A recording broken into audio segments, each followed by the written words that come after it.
व्योमिका सिंह आणि colonel Sofia Qureshi कोण आहेत? भारतीय लष्कराने बुधवारी 7 मेच्या मध्यरात्री 1:05 ऑपरेशन सिंदूरची सुरुवात केली. भारत सरकारच्या वतीने भारतीय परराष्ट्र सचिव विक्रम मिस्री आणि विंग कमांडर व्योमिका सिंग आणि कर्नल सोफिया कुरेशी यांनी दिल्लीत पत्रकार परिषद घेत याबाबत देशाला आणि जगाला अधिकृतपणे माहिती दिली. अशा महत्त्वाच्या पत्रकार परिषदेत परराष्ट्र सचिवांसोबत उभ्या असलेल्या भारतीय लष्करातल्या 2 महिला प्रतिनिधींची चर्चा सगळ्या देशभर सुरू आहे.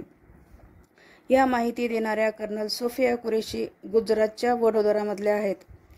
वडोदरामधल्या महाराजा सयाजीराव विद्यालयातून सोफिया यांनी उच्च शिक्षण घेतलं होतं. शिक्षणानंतर त्या लष्करात आल्या आणि सिग्नल कोर विभागात सामील झाल्या. 2016 मध्ये कर्नल सोफिया यांनी भारतीय सैन्यात ऐतिहासिक कामगिरी केली होती. त्या फोर्स 18 या बहुराष्ट्रीय सैन्य सरावात भारतीय पथकाचे नेतृत्व करणाऱ्या पहिल्या महिला अधिकारी ठरल्या. या सरावात दक्षिण पूर्व आशियाई राष्ट्रसंघ समूहातील 18 देश सहभागी झाले होते. त्यांच्या नेतृत्वाखाली भारतीय पथकाने जागतिक पातळीवर आपली कौशल्य दाखवून दिली. सोफिया यांनी मैदानात योद्ध्याची भूमिका तर बजावलीच, याशिवाय आंतरराष्ट्रीय शांतता अभियानातही महत्त्वाचं योगदान दिलं. संयुक्त राष्ट्राच्या शांतता अभियानाअंतर्गत 2006 मध्ये त्यांना कांगोमध्ये तैनात करण्यात आलं होतं. तिथे शांतता प्रस्थापित करणे आणि मानव अधिकाराच्या अनुषंगाने मदत मिळवून देण्यात त्यांनी महत्त्वाचं काम केलं.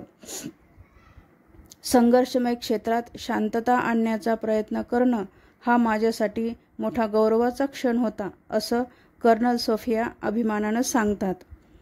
भारतीय सैन्यात त्यांची निवड झाल्यानंतर देशाची सेवा करण्यासाठी सोफिया यांनी स्वतःला सैन्यात पूर्णवेळ झोकून दिलं. सोफिया यांचे पतीही भारतीय सैन्यात लष्करी अधिकारी आहेत.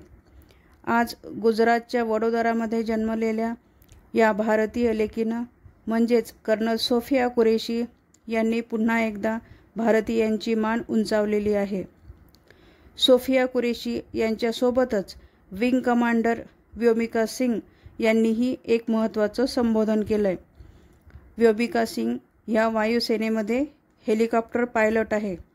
अत्यंत धोकादायक ठिकाणी हेलिकॉप्टर उडवण्याचा व्योमिका यांना एक मोठा दीर्घ अनुभव आहे.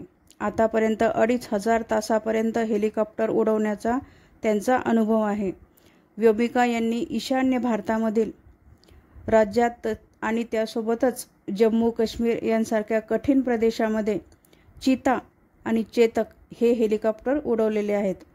त्यांनी अनेक रेस्क्यू ऑपरेशनसुद्धा राबवलेले आहेत. नोव्हेंबर 2020 मध्ये व्योमिका यांनी अरुणाचल प्रदेशमध्ये रेस्क्यू ऑपरेशन राबवलेलं होतं, ज्यामध्ये अनेकांचे प्राण वाचले. तर या भारताच्या लेकींनी दहशतवाद्यांना कसं उद्ध्वस्त केलं हे जगाला ठासून सांगितलं. अशा या भारतीय रणरागिणींचा आज संपूर्ण भारत देशाला खूप अभिमान आहे. जय हिंद.